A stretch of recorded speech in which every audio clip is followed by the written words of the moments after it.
dificulta, ¿qué cosa es lo que dificulta una mejor estrategia? Pues hay distintos elementos, como ven en este gráfico. Todos estos gráficos son parte de los documentos completos o también están en los ebooks. He sacado algunos, digamos, como es este acá, ¿no? ¿Cuáles son las razones que dificultan mejores resultados en la formulación? Y es la incertidumbre, esa incertidumbre que permite, que dificulta el planear por muchos años, unido a otro elemento que es que se trabaja poco con escenarios, que es uno de los recursos que tenemos, digamos, para poder abordar esta dificultad. ¿Qué diferencia a los mejores con los de menor satisfacción? Uno de ellos es la rigurosidad con lo que se hacen las cosas. Si ven en este cuadro, en este gráfico, hay distintos elementos que se tienen que hacer para desarrollar un plan estratégico, desde análisis de riesgo, análisis de datos internos, el tema de personas, benchmark, impacto de la tecnología, etcétera. Y ahí pues está la calificación si lo usan uno muy poco, dos poco, tres regular, cuatro mucho, cinco muchísimo, o sea que también lo hacen, ¿no? Y ustedes ven, ahí están los puntajes de cada uno en esa escala de 1 a 5 y el global es 3.4. Los mejores tienen 4.1, los menos, los no tan buenos, digamos, o los menos satisfechos, un puntaje de 2.8. Otro elemento también interesante es el de la creatividad.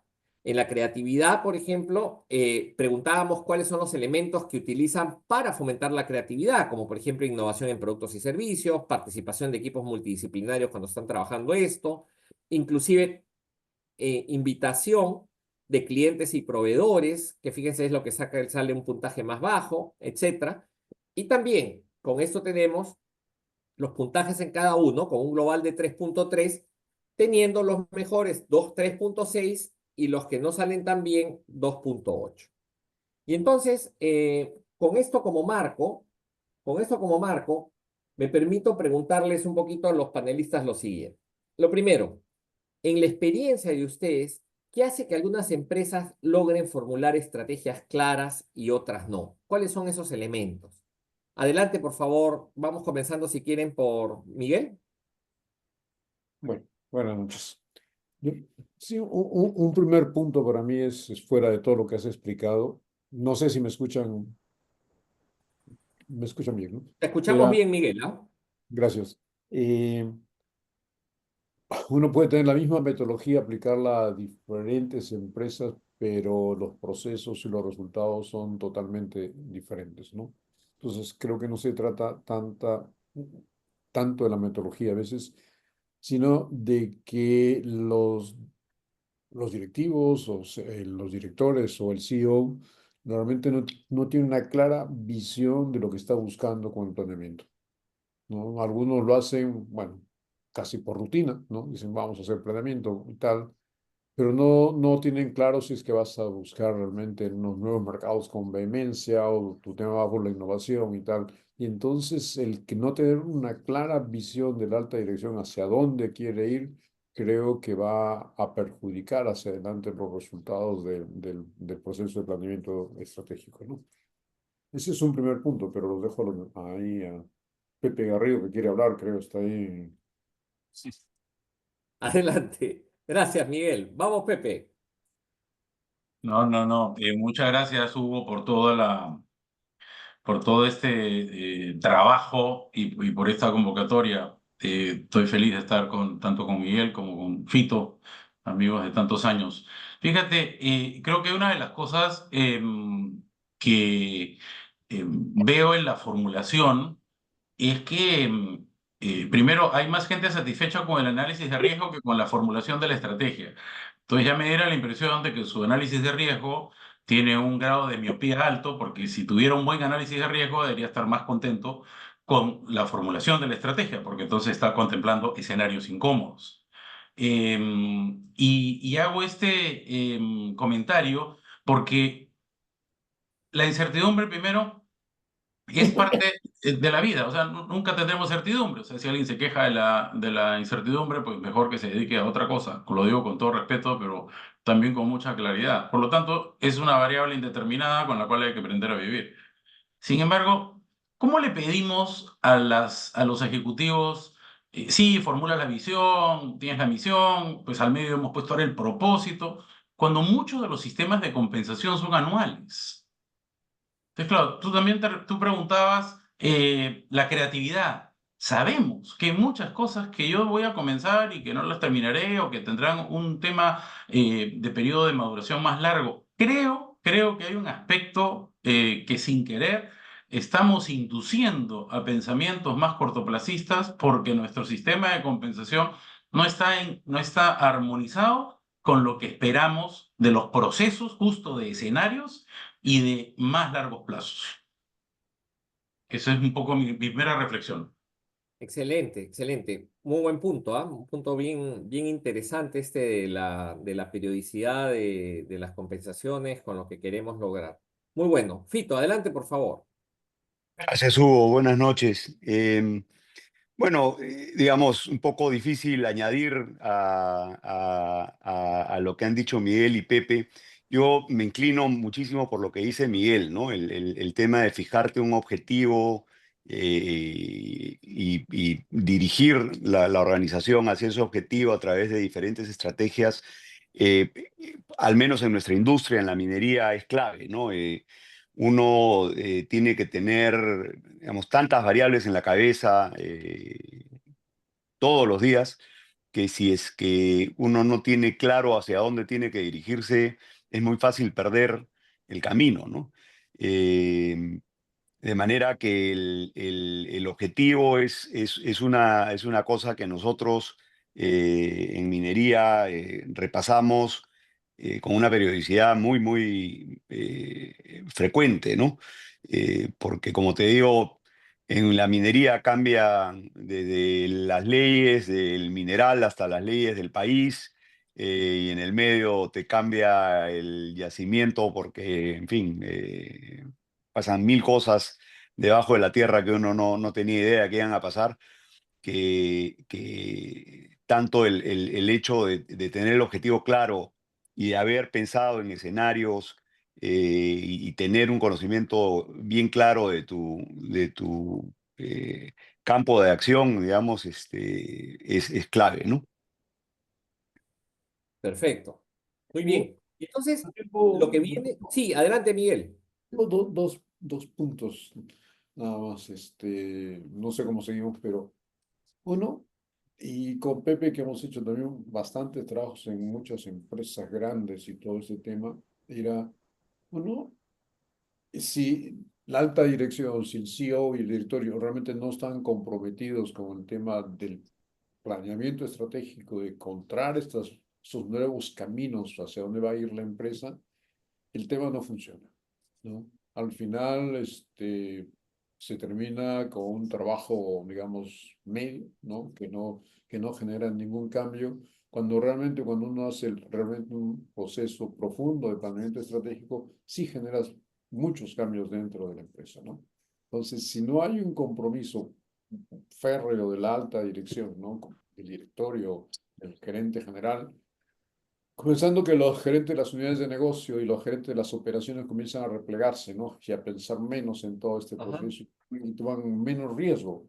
Y uno, cada vez que hace planeamiento estratégico, si realmente quiere forzar al cambio, estás tomando riesgos, ¿no? En todo este proceso. Entonces, si no hay un compromiso profundo de la alta dirección, a veces lo miramos de lejos, ¿no? Porque al final el trabajo no va a salir tan bien en todo ese tema, ¿no? Y otro segundo punto es eh, por un lado el tema del compromiso y el otro punto es si es que hay o no hay conocimiento en la organización. Si no hay conocimiento en la organización, tampoco vas a poder extraer del cerebro de las personas para llevarlos a nuevos horizontes, nuevos retos en todo este proceso, ¿no?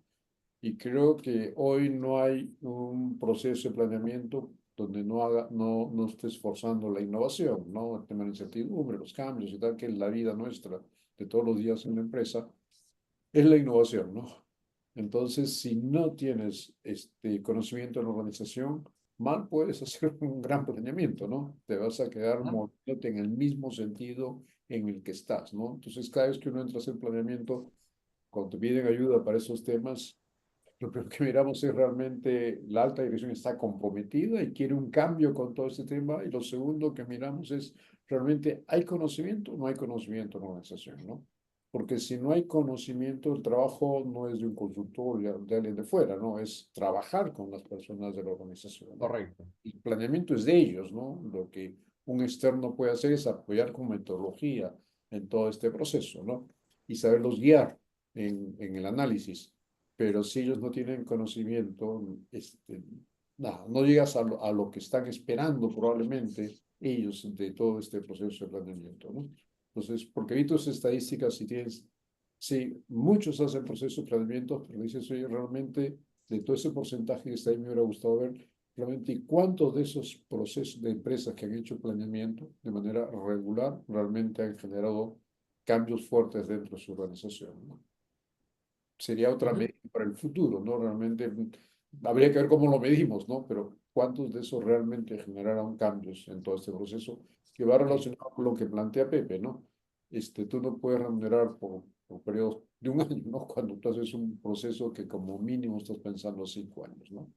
Aunque ya sabes que el año 3 lo vas a modificar, pero piensas en claro, 5% ese tema, ¿no? Era parte correcto, de lo que se correcto. estaba tintero, ¿no? Correcto. Y yendo, digamos, un ratito, Pepe, a esa experiencia que tienes tú con empresas grandes, empresas medianas, empresas chicas, ¿qué diferencias hay en lo que has visto de cómo hacen las grandes y las pequeñas sus estrategias? ¿Qué se pueden aprender? Y una pregunta bien difícil, ¿ya? ¿Qué puede aprender? Porque uno siempre dice las chicas aprenden de las grandes, que pueden aprender también las grandes de las chicas. Creo que una de las primeras cosas es el grado de compromiso. En las empresas más pequeñas, el grado de compromiso es mayor porque probablemente esté la familia de alguna manera involucrada y por lo tanto no solamente está involucrada, sino comprometida. En las más grandes hay más involucramiento que compromiso, usando la metáfora Sí, de sí, los sí. huevos revueltos con jamón. Creo que la primera es el grado de compromiso y la visión de largo plazo, porque el sentido de trascendencia es completamente distinto en las más pequeñas que las corporativas. La segunda es que realmente tenemos claro qué es el planeamiento estratégico, porque resulta que yo imagino que todos ustedes nos hemos topado con que muchas personas dicen, oye, estoy haciendo planeamiento. Y cuando tú miras, te dice, no, esto no es un planeamiento, esto es una revisión. Esto es un ejercicio de presupuesto, esto es, o sea, otra cosa, o esto es Ajá. un deseo visionario, pero tampoco es un planeamiento.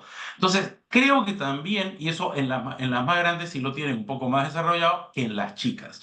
Entonces, creo que ahí también hay un tema de definición, un tema de compromiso, y por último, un tema de disciplina. Creo que la disciplina en un mundo como el que nos toca vivir, donde pues, la incertidumbre es un poquito más frecuente, existe una rigidez que no en las más grandes que no la veo en las más pequeñas, porque en las más pequeñas la capacidad adaptativa, como tienes a los dueños de la decisión más cerca, se mueven a Ajá. una velocidad bastante más alta que las más grandes, ¿no? Son las tres diferencias que yo vería. Excelente, excelente. Fito, vamos a movernos un poquito hacia la minería, ¿ya? Y claro, es muy interesante ver la minería porque es un sector bien particular y bien complejo, y este es un país minero, y donde aplican varias cosas que son válidas para minería y varias para otras industrias extractivas, y que no sale tanto en los libros de texto, que están más orientadas a servicios, a bienes y cosas por el estilo. Aquí tienes factores como la licencia social, los precios, la volatilidad de los precios, aspectos técnicos como el life of mine value, digamos, o el valor a lo largo de todo esto, que es profundamente técnico. ¿Cómo manejas la formulación estratégica en el sector y cómo equilibras el corto y largo plazo cuando estás trabajando en minería? Bueno, mira, en minería las empresas mineras exitosas tienen dos características. Una, tienen un yacimiento, digamos, que es muy bueno y eso es mérito más de la naturaleza que del equipo de gerencia. Pero el equipo de gerencia y los directivos han tenido que gestionar, digamos, la formulación de un plan estratégico que les va a permitir finalmente hacer que este recurso que está enterrado, digamos, por así decirlo, salga a la luz y produzca, y produzca riqueza, ¿no?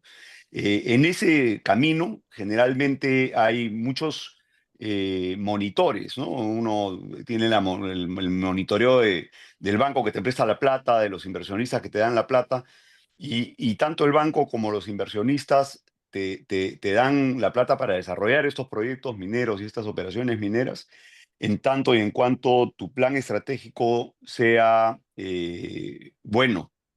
Eh, entonces, de ahí sale la necesidad de tener un plan estratégico realmente que sea financiable, como decimos los mineros, ¿no? Pero además, eso se balancea muy bien con el corto plazo, porque la minería es una industria que requiere capital permanentemente, ¿no es cierto? Entonces, si tú puedes saber, probablemente, como ha pasado más de una vez, eh, no quiero usar la palabra engañar, ¿no? Pero si has podido convencer a un grupo de inversionistas o de prestamistas que inviertan en tu negocio minero por un plan estratégico que parecía muy bueno, pero no lo has sabido ejecutar y en el corto plazo no has generado no has cumplido con las metas que te habías propuesto de corto plazo, eh, olvídate que vas a tener recursos para el crecimiento futuro, ¿no? Entonces, en la minería en particular, y yo creo que es notorio y es visible, digamos, quienes hacen un buen trabajo y quienes no hacen un buen trabajo, tanto formulando la estrategia como ejecutándola. eh, eh, es clarísimo, digamos, que las minas que tienen una estructura de capital sólida, un acceso a financiamiento de deuda, de capital más seguros, por así decirlo, son las que mejor han preparado sus planes estratégicos, ¿no? Y uno siempre quiere estar en ese grupo, ¿no? Excelente, muchísimas gracias, Fito. Miguel, en el plan un poquito de recomendaciones, si te parece, no sé si puedes citar 2 o 3 errores comunes que ves en los planes, algunos puede ser que los hemos estado conversando, y qué debieran hacer las empresas para evitar esos errores comunes, o cuáles serían tus sugerencias. Yo insistiría en mi primer punto. Primer punto es el tema de si la alta dirección tiene clara la visión, además del propósito, como plantea Pepe, ¿no? Pero si tiene clara la visión hacia dónde quiere enfocarse en todo este proceso, ¿no? Si no, vas a disparar en un proceso tan amplio de búsqueda que no se pueden perder ahí en todo este tema, ¿no? Dos, el tema de la metodología que van a seguir, ¿no? A veces usan metodologías tan complejas que no llegan a nada, ¿no? Le metes 1.000.000 de horas y generas tal información con N planes que nunca los vas a implementar. Entonces, creo que cada organización tiene que buscar la metodología que más se adapte a su empresa, ¿no? Cuanto más complejo, creo que menos resultados vas a conseguir en todo este proceso, ¿no? Entonces, quizás a las medianas empresas que vemos habitualmente, que son las que más están ingresando al proceso de planeamiento. Uno, el tema de diagnosticar es vital, ¿no? O sea, si no les ayudas a diagnosticar, que es el elemento básico, no van a poder hacer un buen ejercicio de planeamiento, ¿no? El tema de, en función del diagnóstico, el generar opciones, es un tema vital, ¿no? Y nos cuesta mucho sintetizar y definir opciones estratégicas y hacia dónde queremos ir en todo este proceso. Y por último, una vez que tienes los planes y todo ese tema, ¿cuáles son las prioridades, no? Todo no lo puedes hacer, entonces si todo lo quieres hacer no vas a lograr mucho, ¿no? Entonces, ¿cómo priorizar, no? Y ahí el externo, ¿no? Tiene que ayudar mucho, ¿no?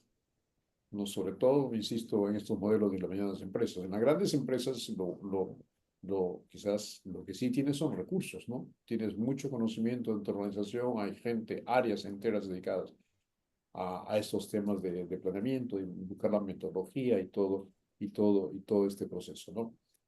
Y un último tema para poder, y creo que más recomendaciones podrán darle Fito y Pepe, es la necesidad de información. O sea, para uno hacer planeamiento tiene que tener información.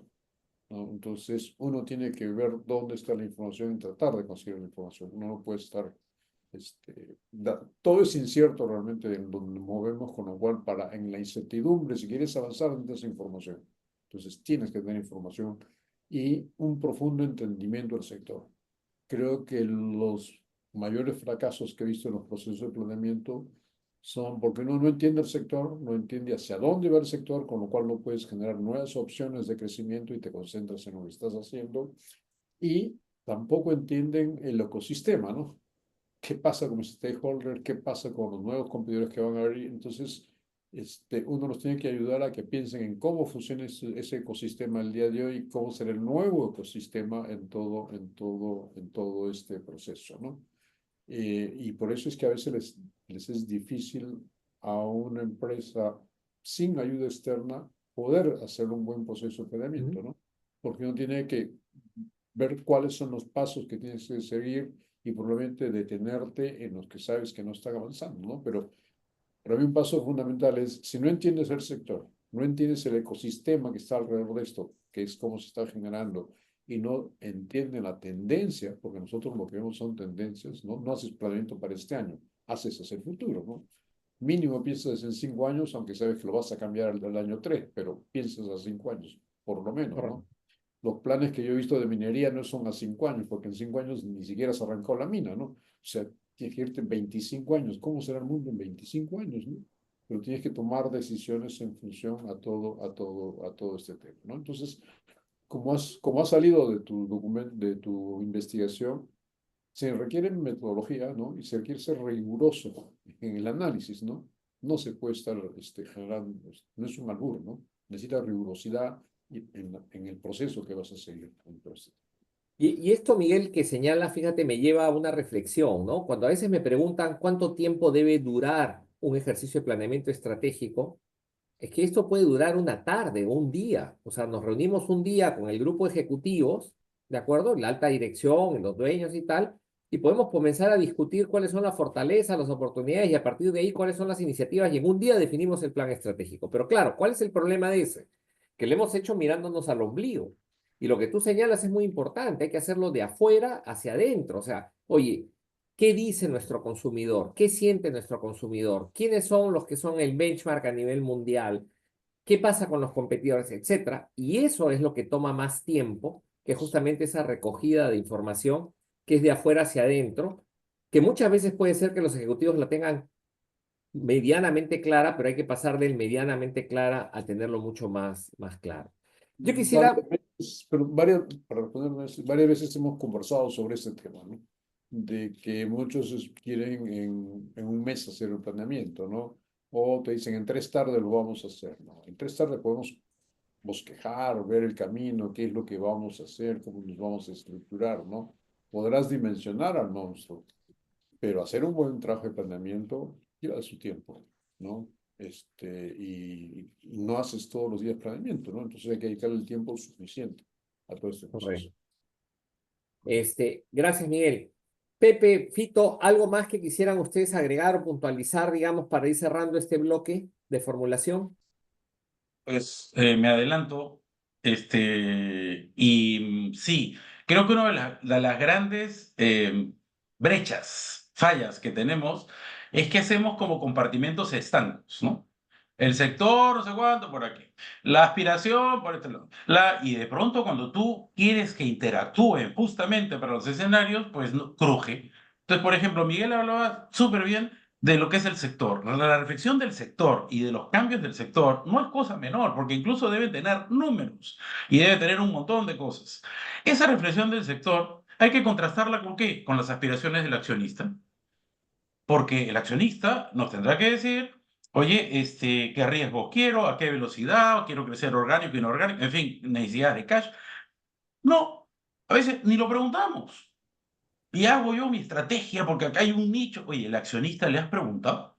Mm, Entonces, una vez que tienes esto, te bota una mezcla de estrategias. A veces en la mezcla de estrategias es que es curioso, pues decimos, mira, vamos a entrar aquí en penetración de mercado y a la vez vamos a estar en este otro donde es market share. Y en este otro nos vamos a diferenciar y si nos faltara, entonces aquí nicho. O sea, una mezcolanza de cosas que no soporta pasar por la columna que Miguel hablaba de conocimiento, estilo y modos y valores compartidos. Vale decir que sé, que tengo, qué hago, perdón, y qué tengo. Entonces, ese es otro. Y finalmente, la otra brecha que encontramos es que las iniciativas estratégicas a veces son como 43, ¿no? Entonces tú dices, a ver, oye, muy interesante que sean iniciativas estratégicas, pero claro, con 43 nunca haremos ninguna, ¿no? Y no calzan las iniciativas estratégicas con la matriz de riesgos, con lo cual la pregunta es, ¿para qué es una matriz de riesgos si no vas a correlacionarlas con tus iniciativas estratégicas, ¿no? Era lo que yo quería puntualizar. Excelente. Muchas gracias, Fito. ¿Algo más que Eh, añadir? Sí, básicamente hubo que todo este ejercicio de planeamiento estratégico, que como bien han señalado Pepe y Miguel, terminan siendo pues ejercicios de muy, muy largo plazo, eh, tienen que estar acompañados de una disciplina de la disciplina, digamos, de hacerte la pregunta de si es que lo que estoy diciendo hoy día me va a llevar a ese objetivo que me he planteado en el plan estratégico, ¿no? Porque es bien fácil salirse de la avenida en la que tú estabas yendo y terminar en cualquier otro sitio, ¿no? A pesar de que puedes haber tenido el ejercicio de planeamiento estratégico más perfecto posible, ¿no? Pero el hecho de hacerte permanentemente la pregunta de si es que lo que estás haciendo hoy te está llevando en la dirección de tu plan estratégico, para mí es vital, ¿no? Aunque, si me permites una sola cosa ahí, Fito, que creo que es bien importante, es cuando uno hace el plan, en realidad lo que está haciendo es está entrenando, digamos, está proyectando el futuro, pero a la vez es un ejercicio de entrenamiento, porque el futuro siempre va a cambiar. Es como cuando uno se entrena para un partido de fútbol, ¿no? O sea, te entrenas para el partido de fútbol y a los 5 minutos ya el Atlético de Madrid te gana 2-0. Entonces tienes que cambiar, pero lo que te ha servido del plan es ese entrenamiento para poder reconducirte, digamos, también. Entonces, No, ahí, no, absolutamente, ¿no? Tú tienes que ajustar tu estrategia a cómo vienen los vientos, digamos, pero a lo que me refiero es, siempre tienes que hacer cosas que te lleven a la estrategia, la que hiciste hace 5 años y que sigue vigente, o la que cambiaste hace 5 minutos y que es la nueva, ¿no? correcto, correcto. Y Siempre a tener eso es un a lo que me norte. refería. Correcto. Perfecto, excelente. Oye, si me permiten, ¿qué les parece si pasamos al bloque 2 de implementación y ejecución de la estrategia? ¿Les parece? Hemos hablado de cosas muy interesantes, hemos hablado de la importancia del liderazgo, y fíjate, no solamente del CEO, sino del directorio, del CEO, del dueño, digamos, es decir, de todo ese top de gobierno, de dirección de la compañía. Hemos hablado de la necesidad de trabajo con escenarios para poder gestionar la incertidumbre.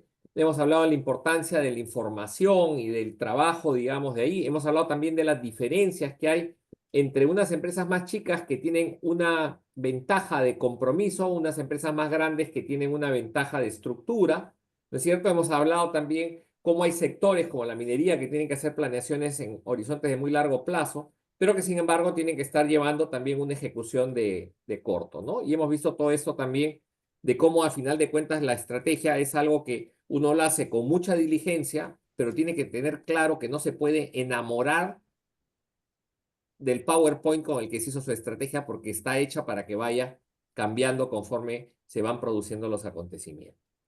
Vamos entonces, si les parece, a esta segunda parte y si me permiten, voy a, voy a compartir un ratito unos pocos slides que tenemos acá. Entonces, como lo vemos ahí, fíjense, el 19% de las empresas, o sea, todavía un poquitito menos, pasa de que no está, o sea, solo el 19% está muy satisfecha con la ejecución de estrategia. Y ahí pasa pues esto que dice Miguel, ¿no? Dice, oye, ¿cuántos realmente se produjeron un cambio significativo? Indudablemente que pocos, porque solamente un 20%. Yo no digo que solo ese 20% haya tenido un cambio, pero les digo, les da una idea de cuántos realmente están satisfechos con cómo han ejecutado su estrategia. ¿Y cuál es el gran problema? Parece un problema trivial, ¿no? Parece un problema pedestre, no es un problema sofisticado, no es de metodología. El mayor problema, y fíjense ahí con qué valores, el mayor problema que afrontan las empresas es que les gane el día a día. ¿De acuerdo? Cuando nosotros vemos a las empresas, el 56% de que responde, el principal problema es el día a día. Ahora, ¿cuál es una diferencia? Que las empresas que están mejor satisfechas, más satisfechas, perdón, con la ejecución de la estrategia, el factor nos gana el día a día es muchísimo menor, es alrededor de 10% o una cosa por ahí. ¿De acuerdo? Entonces, ¿qué significa? Que esto es quizá uno de los factores más fuertes diferenciadores entre las empresas que están muy satisfechas y las empresas que están poco satisfechas. Ahora, para que no les gane el día a día, hay una serie de cosas de habilitadores, de un proceso de seguimiento, de un soporte y una serie de cosas que permiten que la organización pueda moverse y pueda ejecutar. Y ahí viene, por ejemplo, la figura del Project Management Office o como le querramos llamar. Pero muchas empresas, la mayoría de empresas, hace su plan y luego suelta el plan a que lo haga cada uno de los responsables de las áreas. Y eso, sin ningún soporte, a veces es difícil porque, claro, el día a día los come. No llegan a tener suficiente tiempo continuo como para poderle dedicar a esto y necesitan un poquito más de apoyo, un poco más de soporte.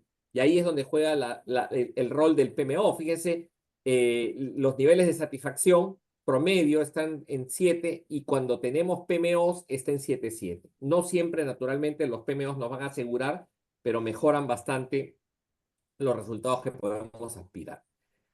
Y el otro tema son la implementación de habilitadores o elementos clave, que son desde tener una estructura, un equipo formal, un proceso, ¿de acuerdo? Un alineamiento de los ejecutivos, iniciativas claras y documentadas, etcétera, que también pueden levantar bastante las posibilidades de que terminemos estando muy satisfechos con nuestra estrategia.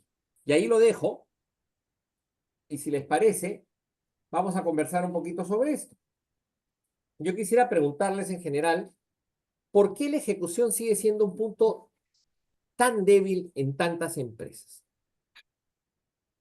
Pepe.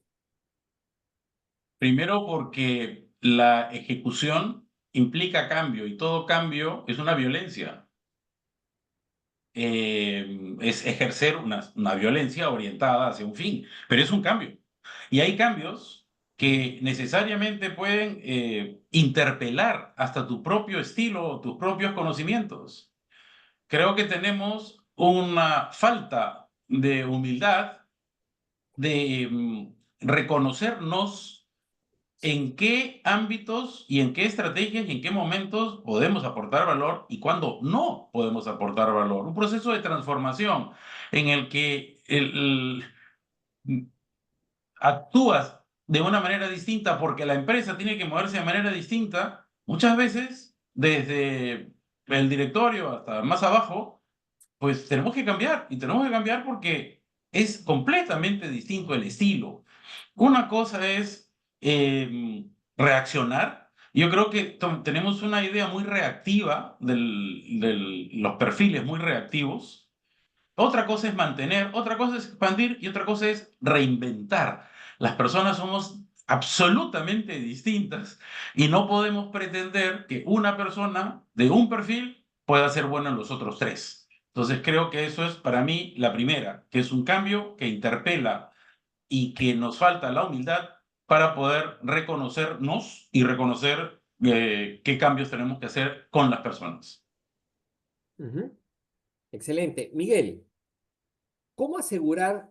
Mira, tú has sido y eres también consultor y practitioner y director, o sea que has corrido todos los sombreros. ¿Cómo hacer de que no se quede solo en documentos y presentaciones esto?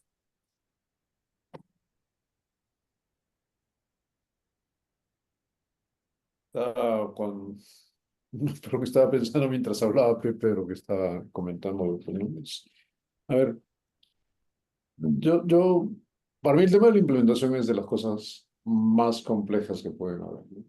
Porque cuando uno ve el tema de formulación de la estrategia es bastante estructurado, a pesar de la incertidumbre y todo lo que tiene que ver, es bastante estructurado. Sí, es casi como ingeniería, ¿no?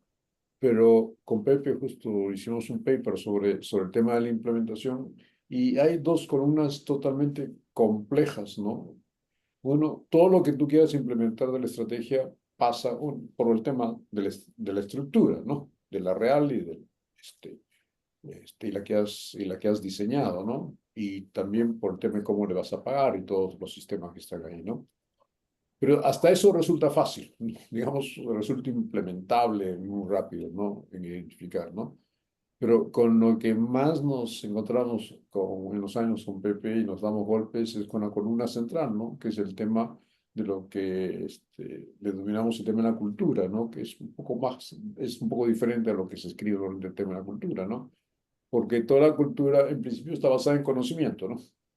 Entonces uno hace el proceso de planeamiento extraordinario, vas a un nuevo mercado y dices, vamos a un nuevo mercado, haces toda la ruta y todas las actividades para llegar al nuevo mercado y todo ese tema, y le dices, bueno, y sabemos o no sabemos de ese tema, ¿no? ¿A quién asignamos a ese lugar, ¿no? Ah, que va a ser una nueva aventura, ¿no? ¿Quién está cuajado y que tenga los conocimientos para entrar a ese nuevo mercado, ¿no? Y la estructura que lo va a acompañar en ese tema, ¿no? Y como bien planteaba Pepe antes, incluso ahí viene el otro tema, ¿no? ¿Y cuál va a ser el estilo en ese nuevo país, ¿no? Cada país es diferente, como a pesar que la Claro. estructura es el mejor diseño de estructura, pero cuál va a ser el estilo con que vamos a gobernar vamos a dirigirnos en ese país, ¿no? Quizás lo más estable y vital son los valores de toda la organización, ¿no? Pero a pesar de tener buenos valores, si no tengo conocimiento y el estilo no es el adecuado, no voy a funcionar, ¿no? Estoy yéndome al fracaso probablemente, ¿no? A darme golpazos en todo este proceso de expansión. Si bien que es vital en la parte superior todo lo que tú hablas, ¿no? De los planes y tal, y los PMOs y todo ese tema, sí, es la ruta que voy a seguir, ¿no? Pero si no tengo conocimiento, si no tengo a la gente adecuada para este tema y no Ujú. he pensado en todo el proceso, o quizás nos tocó ver empresas que estudiar temas difíciles, ¿no? Pero para nosotros es el tema más difícil, ha venido por esa vertical, ¿no? Que le llevamos el eje de la cultura, ¿no? Si es que hay conocimiento, cuál va a ser el estilo y tal. Sí, pues, lo fundamental, lo básico, es el esquema de ingeniería, ¿no? Tiene que haber un PMO que revise los procesos y no sé qué, pero no fallas por ahí. Fallas normalmente porque las personas que van no están adecuadas para manejar esto, no tienes el conocimiento suficiente para avanzar al Ujú. nuevo mercado al que vas en todo este tema, ¿no? La verdad que el tema de la implementación es donde creo que fuera de la estrategia que uno puede soñar mucho, la implementación es un tema complejo, ¿no? Complejo porque estás tocando fibras de toda la organización y que la solución no es de corto, ¿no? Porque incorporar un gerente nuevo, que vayas a asignarlo a una tarea fundamental en todo este proceso mientras lo traes, lo desarrollas, se incorpora y tal, y la probabilidad que le aciertes es 50-50, ¿no? En todo ese tema, y se te van retrasando los planes, ¿no? Entonces, y cada vez que hemos visto este tema, conforme vamos formulando la estrategia y vamos viendo el camino que va, por eso no creo que sea un tema, la fórmula de estrategia no es un tema tan corto, si es que realmente estás en un cambio profundo, vamos mirando cómo va a ser el proceso de implementación, ¿no? Para no estar dando bandazos en todo este proceso, ¿no? Bueno, eso es lo que hemos visto de las dificultades sobre este Oh, tema genial. de la implementación, ¿no? Y podemos, Ujú. creo, es que Pepe no quiere escribir, ¿no? Yo le digo escribe, ¿no? Podríamos Oye, lo que sí, 20 lo que sí libros sobre este tema porque lo que, cada trabajo probablemente complejo que hemos hecho y hemos hecho claro. bastantes, Oye, todos son diferentes, ¿no? claro. Lo que sí les voy a pedir es que el paper que tienen, se lo podamos compartir luego a los asistentes. ¿De acuerdo? El paper tan interesante, yo también sí lo he leído, me parece muy bueno, muy oportuno para compartirlo con los asistentes al webinar. ¿Ya? Y les agradezco. Ok, Ese Miguel, muchas gracias. es Tito, desde tu experiencia, en la parte ya de gerente, presidente ahí de la compañía, ¿qué haces para que implementar de manera efectiva? Bueno, yo creo que parte también para que tu implementación sea efectiva, tienes que partir de un plan que no puede ser pues demasiado ambicioso, ¿no? Tiene que ser un plan bien realista, ¿no? Para que tenga todos los elementos de los que hablan Miguel y Pepe, ¿no? Si no tienes pues un buen, me invento en mi rubro, pues un buen geólogo y tu estrategia pasa pues por una estrategia de exploración para duplicar, triplicar el tamaño de tus reservas, vas muerto, pues, ¿no? No puedes, no puedes tú tratar como decía Pepe, pues no le puedes pedir a una persona que es especialista en la función X que haga la función Z bien, ¿no? Entonces, pasa porque una vez que tienes claro cuáles son tus objetivos estratégicos y te quieres dirigir hacia allá, tienes que también ser bastante honesto en ver si es que tú tienes dentro de la compañía las habilidades para hacerlo y si no las tienes, tienes que ir a buscarlas al mercado, ¿no?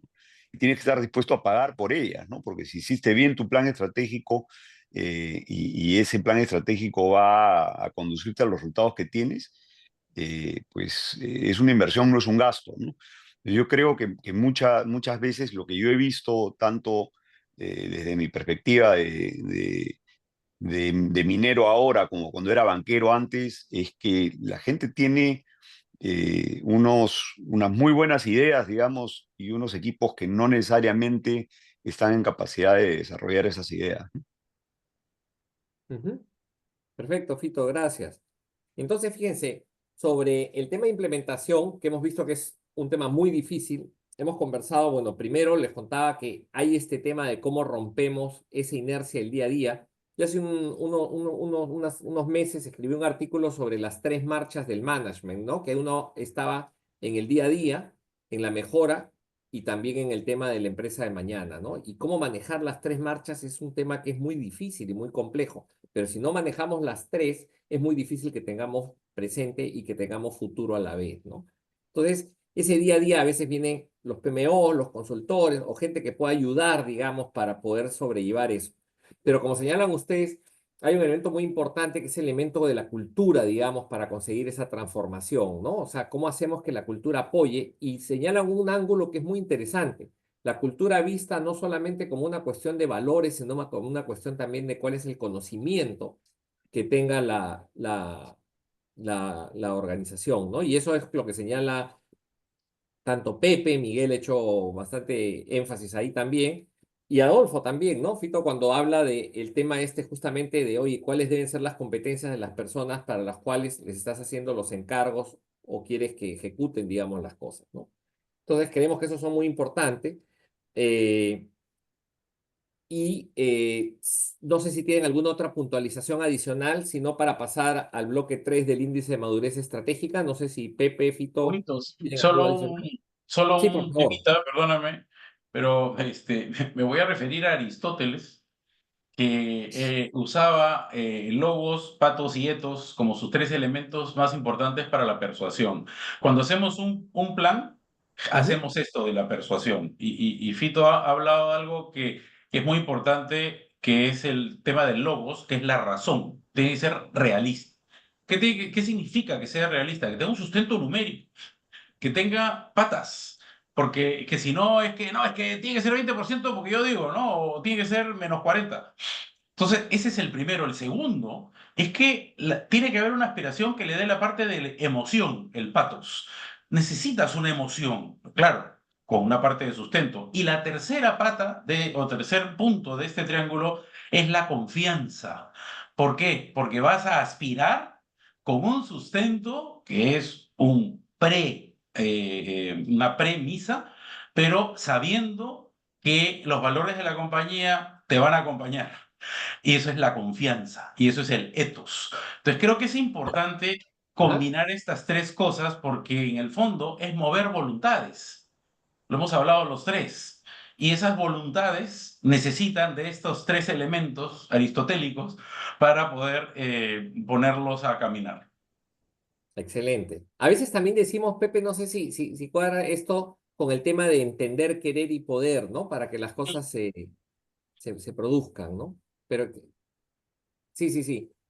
Muy bien. Entonces, si les parece, nos movemos hacia la parte del índice de madurez estratégica. Entonces, permítanme acá.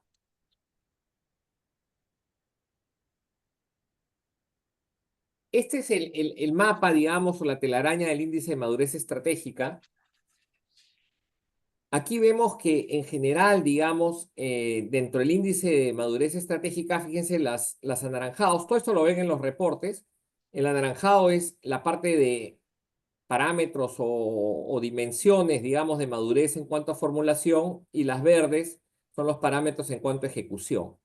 Y si vemos, en general hay mucho espacio por mejorar, porque esto es a una escala de 5 y estamos en 3.36. Pero fíjense que, por ejemplo, dentro de los puntos que tenemos más bajos, están en la ejecución un poco más bajos, y temas como el soporte, ¿no? Hay un nivel bajo de soporte para la estrategia. Es decir, las empresas muchas veces le meten mucho esfuerzo a la formulación y luego la ejecución de la estrategia la dejan como si fuera una tarea más, digamos. Y a veces es importante, por todo esto que hemos hablado, por conocimientos distintos, porque a veces hay que romper silos, por cosas distintas, se necesita soporte para eso. Y el otro tema que nos sale también bajo es el tema de gestión de indicadores. Y claro, dicen que lo que no se mide no sucede. Cuando vemos los indicadores, y esto sale en el reporte, vemos que la mayoría de empresas utiliza dos indicadores, ventas y EBITDA. Y muy por debajo comienza la rentabilidad sobre el patrimonio, que es muy importante, no solamente es profit and loss, es todo en general, o no utiliza percepción de los clientes, por ejemplo, o salud organizacional, o temas de sostenibilidad, etcétera, ¿no? Entonces, ahí son dos puntos muy fuertes de mejora en la parte de la ejecución. Eh, y claro, como vemos en el lado derecho, los que están en verde, la línea verde del lado derecho son los que tienen alto nivel de satisfacción, claramente tienen mejores parámetros en su índice de madurez, ¿no? Frente a los rojos, que son los que tienen menos. Ya hemos hablado entonces de los puntos en formulación. Lo que es un poquito más débil es la creatividad, la rigurosidad, el manejo de escenarios. Y en ejecución, ese soporte y el trabajo de indicadores. Eso no quita que sean los únicos, ¿ah? Pero son los más flojitos que nos salen. Entonces, con esto un poco de background, lo que yo les quisiera preguntar es, en su experiencia, y voy a preguntarles separados, digamos, Miguel, en tu experiencia, ¿qué funciona para generar más creatividad en la estrategia, más disrupción en la estrategia?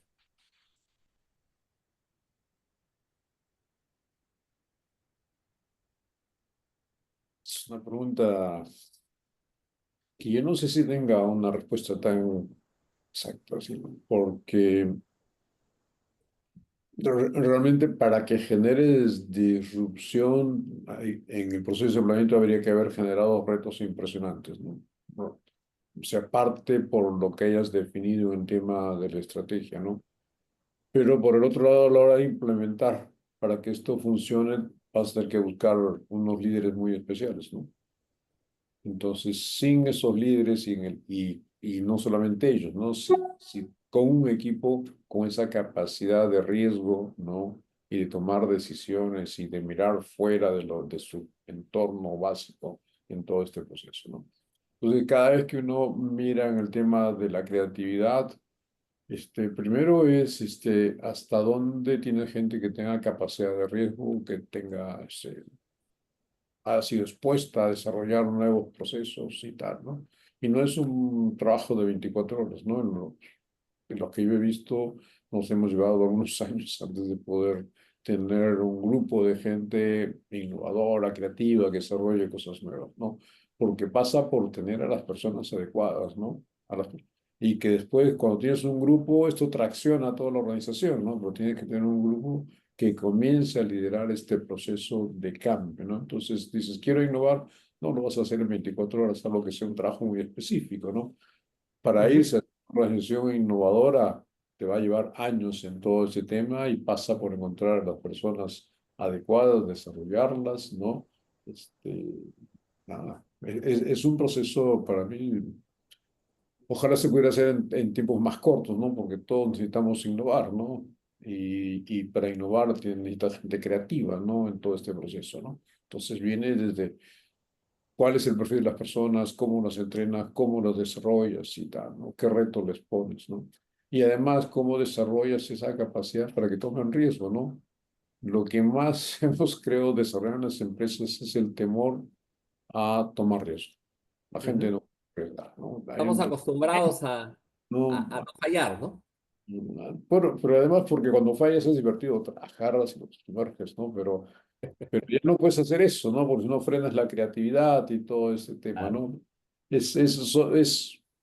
Creo que son otros momentos, ¿no? Pero si en una organización el día de hoy no hay innovación, ¿no? Y no se fomenta la creatividad, probablemente su vida sea corta, ¿no? Porque la velocidad de cambio que vamos, no va a funcionar, ¿no? Y tenemos un gran problema realmente en las organizaciones en el Perú el día de hoy, Ujú. ¿no?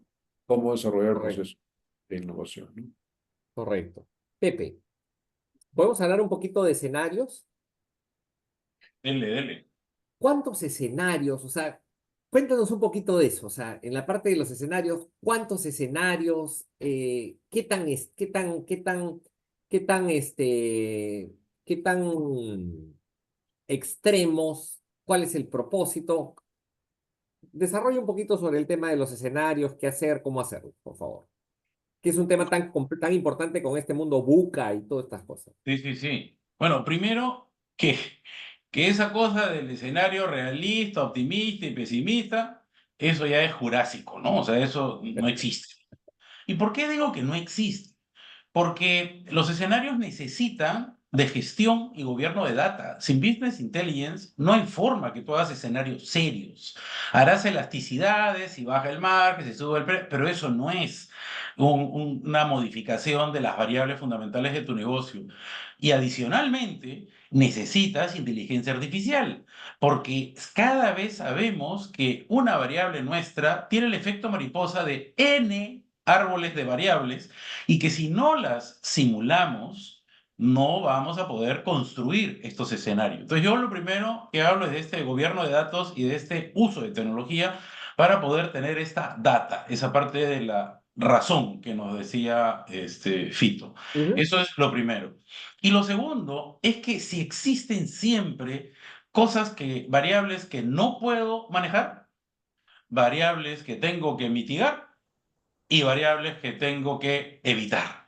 Entonces, a mí me gustan los tres escenarios. Cuando comienzo a decir, bueno, por ejemplo, en donde estoy, importamos varios buques al mes llenos de granos. Ok, más allá del puerto o el tiempo, es qué va a pasar con Ucrania o qué va a pasar con el precio de los cereales y qué sé yo. Eso solo con fórmulas y modelos matemáticos es que puedes establecer escenarios y rangos, que eso impacta 80% en tu costo y puedes hacerlo, ¿no es cierto? Porque sabes que Ajá. el precio del pollo vivo no lo controlas.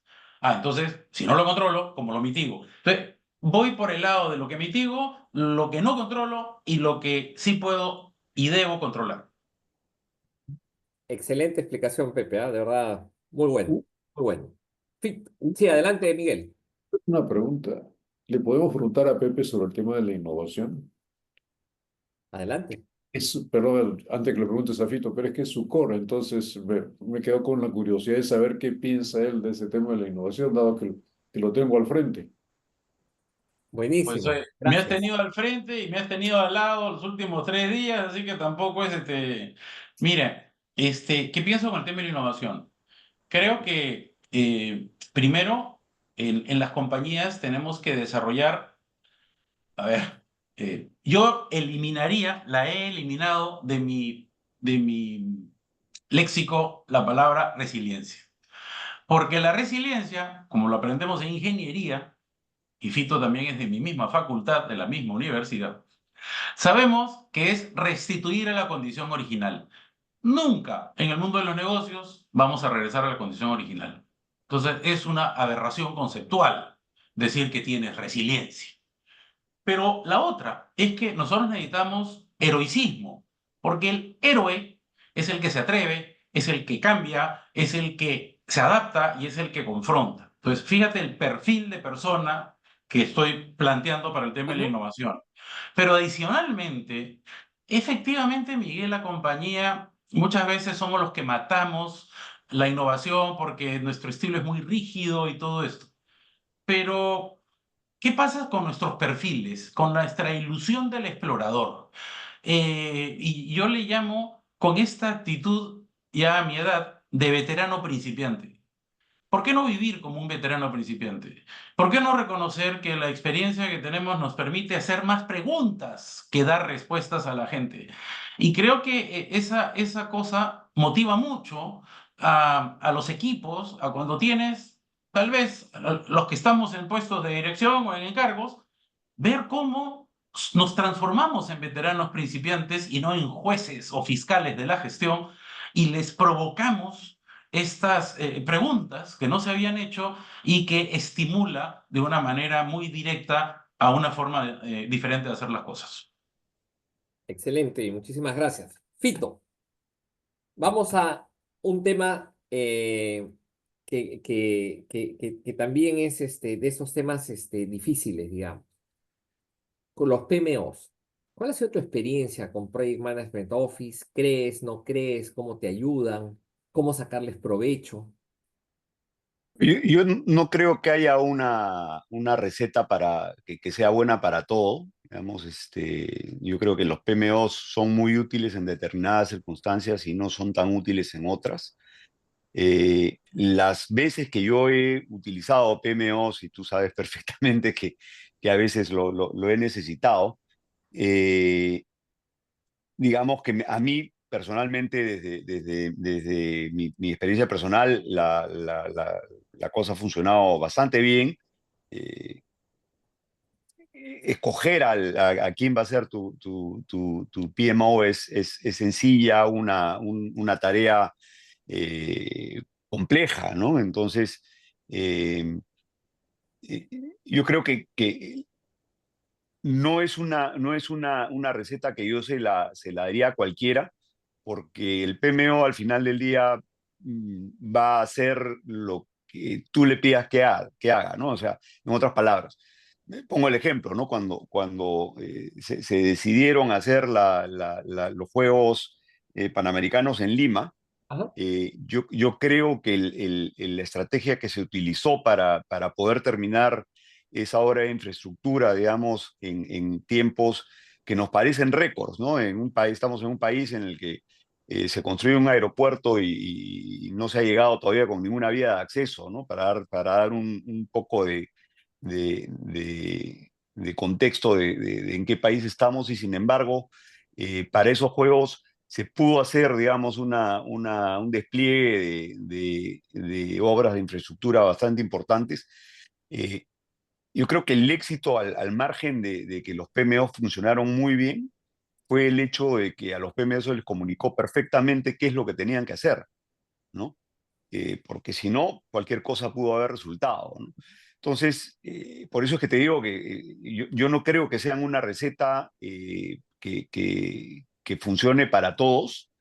Creo que para elegir un PMO tienes que tener muy en claro qué es lo que quieres lograr con el PMO. Y una vez que tienes muy claro qué quieres lograr con el PMO, tienes que salir recién a buscarlo, ¿no? La gente va por el lado contrario, ¿no? Se le presenta un PMO a la oficina y le parece una buena idea y va y contrata al PMO para determinado proyecto de plan estratégico, lo que sea, ¿no? Eh, el PMO no te puede decir cuál va a ser tu plan estratégico.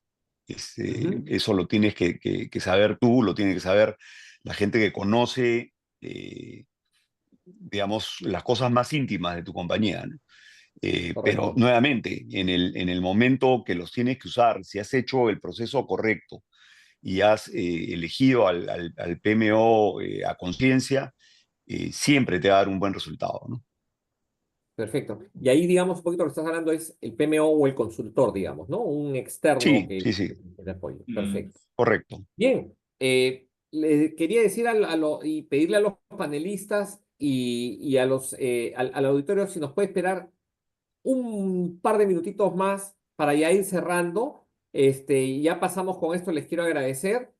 Vamos pasando algunas de las preguntas que nos están haciendo del público y cerramos. ¿De acuerdo? Perfecto. Tengo una pregunta de Gabriela Locke, una pregunta de Isabel Bustamante, otras que me vayan llegando. Por favor, podríamos responder hasta 3 preguntas, digamos, si es que viene algo más. Pónganlas, por favor, a través del question and answer. Entonces, Gabriela nos pregunta si es que ¿cómo vemos que muchas veces los directivos confunden planeamiento estratégico con planeamiento de eficiencia operacional? Y hasta qué punto la estrategia es hacer mejor las cosas o la estrategia es hacerlas diferentes y de una manera innovadora que nos permita crear ventaja competitiva? Miguel, Lo que ¿cómo lo ves tú? ¿La estrategia es solo hacerlo diferente? ¿La estrategia es la eficiencia operacional? ¿Hay riesgo de caer en solo hacerlo mejor? ¿Cómo has visto tú esto en tu historia? yo he visto empresas que su sector funciona con unos parámetros bastante estándares, digamos, como industriales, ¿no? Y donde la ventaja competitiva viene por un tema de reducción de costos o de modificaciones, entonces donde tu vida diaria es realmente para sobrevivir, es cuánto puedo mejorar la eficiencia operativa de la planta, ¿no? Porque compites por costos, ¿no? Entonces creo que Correcto. el proceso de planeamiento te lleva a esa conclusión, ¿no? Es decir, sabes, es que también podrás modificar cosas, hacer algunas variantes y todo ese tema, pero tú compites por costos, ¿no? Bueno, tú has estado en acero, ¿no? Entonces tú lo has visto, ¿no? O sea, tú, no controlas los mercados se envuelven de una manera, ¿no? Pero gran parte de tu planeamiento sí está enfocado a un tema de eficiencia operativa, ¿no? Y a ver cuántas inversiones vas a hacer para poder reducir los costos y por estar Sí, y fíjate, tú y Fito justamente también han estado en minería. Y minería es una industria donde mucho de lo que se desarrolla, hoy día naturalmente hay otras aristas, ¿no? La parte social y una serie de cosas, pero en la esencia hay mucho del tema sobre eficiencia operativa. No sé, Fito, si también Pero compartes la la parte misma. social no anda si es que la mina no produce más y no gana, no incrementa su valor y todo ese tema. Bueno, Fito sabe más del tema, ¿no?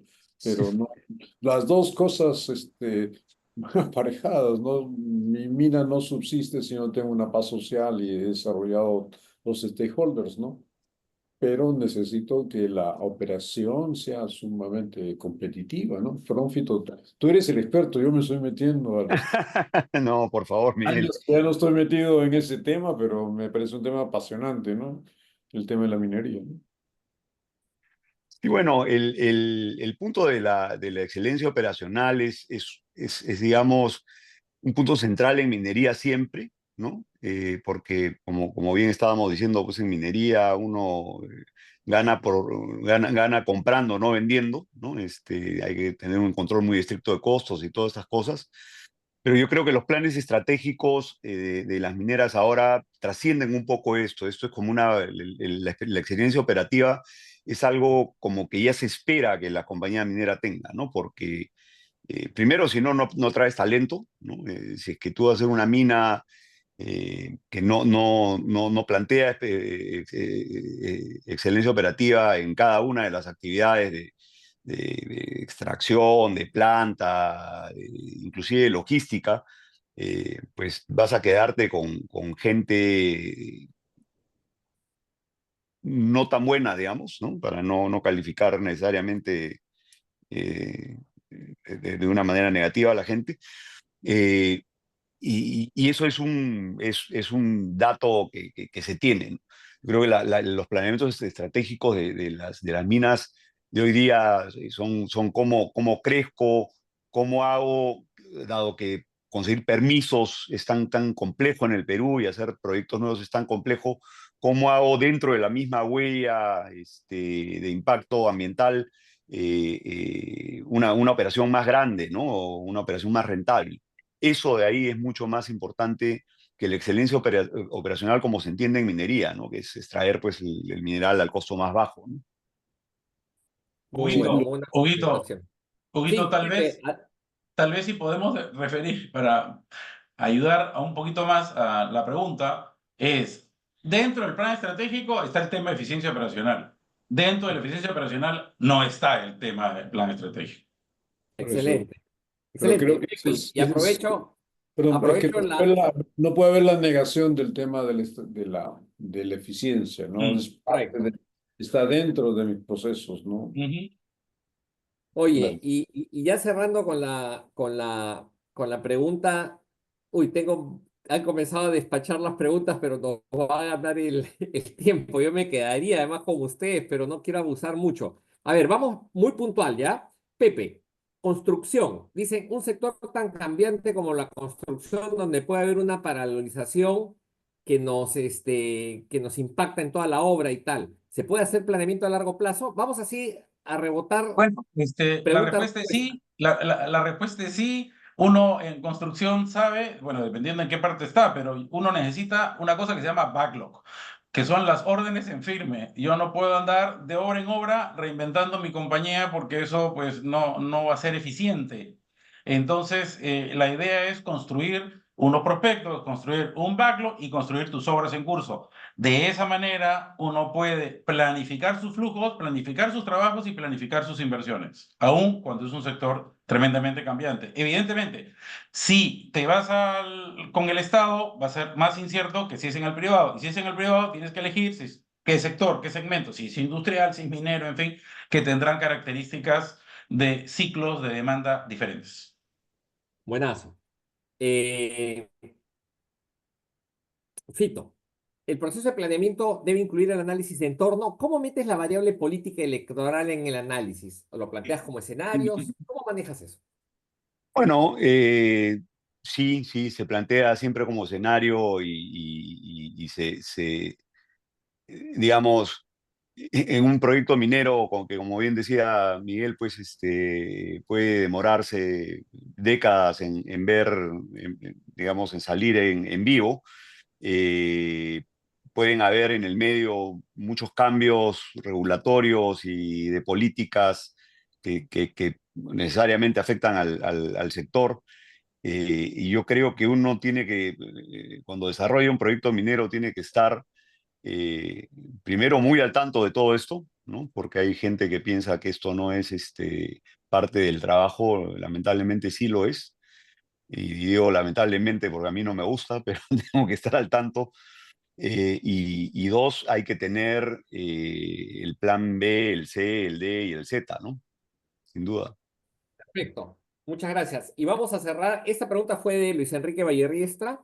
Y vamos a cerrar con una pregunta de Gerardo Reaño. Gerardo, voy a combinar tus preguntas. Y Miguel, para ti, para que cierres el evento. Sí, Los- me da pena que tengamos que despedirnos, pero bueno. Oye, dos cosas. Una, si hay esquemas simplificados para pequeños negocios de planeamiento estratégico, o sea, ¿en qué va a variar un planeamiento estratégico de un pequeño negocio versus una empresa grande? ¿Por qué puede haber un esquema simplificado? Y dos, ¿qué pasa en un caso donde los deseos de los dueños pueden ir en oposición a las tendencias cuando se está haciendo el plan estratégico? Y ahí lo dejamos. Adelante, por favor. Vamos por lo primero, ¿no? O sea, digamos, si tú dices la secuencia de la metodología es la misma, ¿no? El volumen de preguntas son diferentes, ¿no? Porque igual hasta en una bodega tú haces un diagnóstico y planteas más o menos el escenario donde se mueve y tal, ¿no? Pero son dimensiones más acotadas, ¿no? Pero sí bastante la metodología, ¿no? No, creo que a cuanto más grande el análisis se vuelve más complejo por las dimensiones, ¿no? Pero las preguntas son casi similares, ¿no? Pero tampoco a un pequeño empresario lo vas a atiborrar de análisis, ¿no? Tienes que simplificarle la vida en todo este proceso.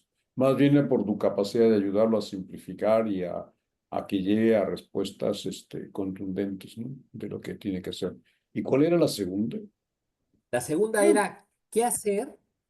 Mira, es bien, y a ustedes les ha pasado, yo sé que les ha pasado, y a todos, pero a ustedes ha pasado a veces cosas así, no sé si van a querer contar la anécdota y si no, lo hablamos después, pero oye, ¿qué pasa cuando el accionista o el dueño tiene una idea de plan que puede ir, lo que decía Gabriel Reaño era contra las tendencias, pero yo diría no solamente contra las tendencias, que pueda ir contra lo que ustedes están viendo como expertos que se deba hacer en el negocio?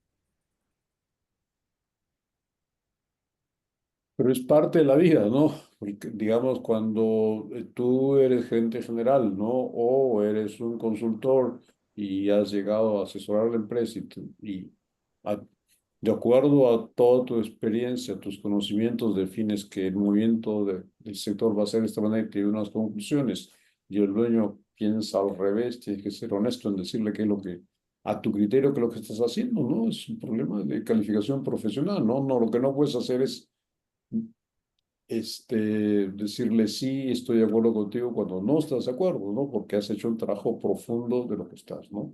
Lo que no irás es, quizás, le dices, oye, si tienes mucha experiencia, voy a evaluar también tu posición, ¿no? Pero creo que para eso estamos, ¿no? Digamos, como gerente, Ujú. cuando hemos pasado, todo lo que hemos pasado a ser gerentes, ¿no?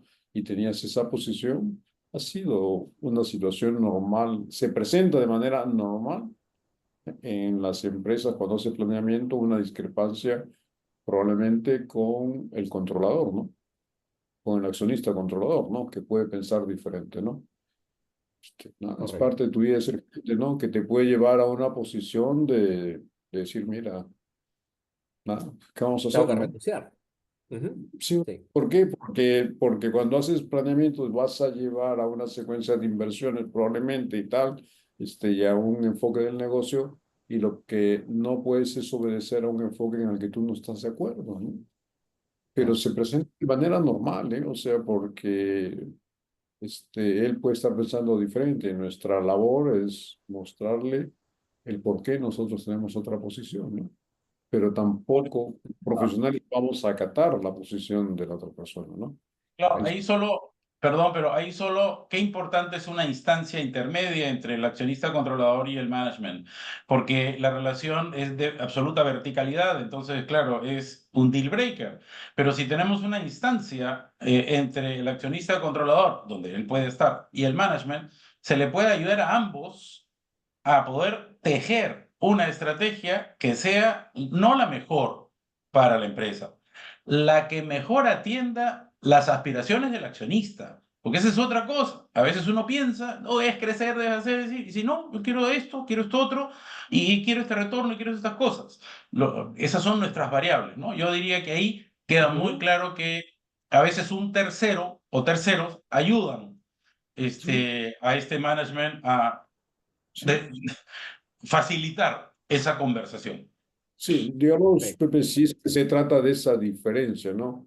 Pero si se trata de la diferencia del análisis fundamental que estás haciendo del sector y de cómo está avanzando y las conclusiones,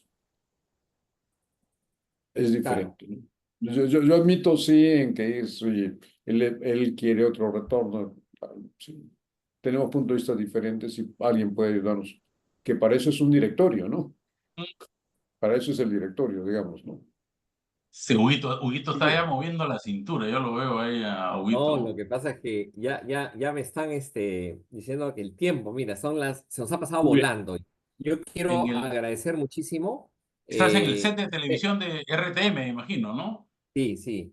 Y quiero agradecer muchísimo, Miguel, Pepe, Fito, por su tiempo y por todo el conocimiento y la experiencia vertida.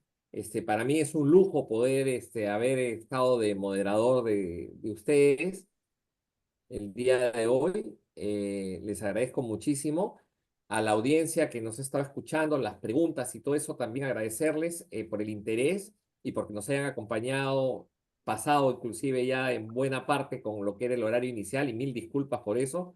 Pero bueno, nos ganó el entusiasmo y la verdad se nos ha pasado el tiempo volando de una manera muy entretenida.